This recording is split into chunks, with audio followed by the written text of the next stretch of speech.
देवतालाब के भोलेनाथ की सच्ची और अद्भुत कथा।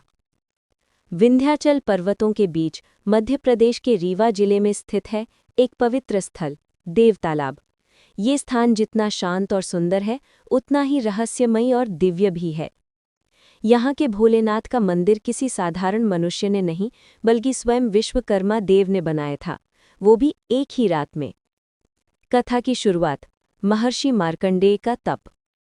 बहुत समय पहले देवतालाब क्षेत्र घने जंगलों से भरा हुआ था।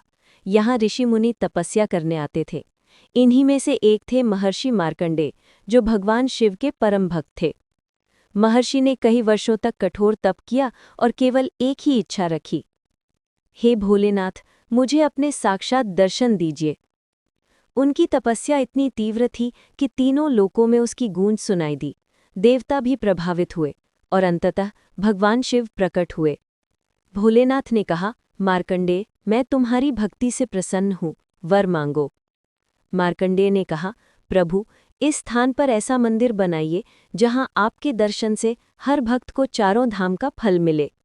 भोलेनाथ मुस्कुराए और बोले, तथास्तु, ये स्थान सदैव पवित्र रहेगा और यहाँ मेरा स्थायी निवास होगा। एक रात में बना मंदिर। भोलेनाथ के आदेश पर देव शिल्पकार विश्वकर्मा प्रकट हुए। उन्होंने प्रतिज्ञा ली कि मैं इस मंदिर का निर्माण एक ही रात में करूंगा।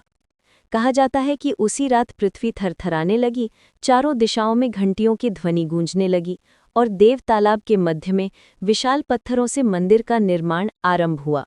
भोर होने से पहले ही मंदिर पूर्ण हो गया और जैसे ही पहली किरण पड़ी, भोलेनाथ स्वयं शिवलिंग रूप में वहां विराजमान हो गए।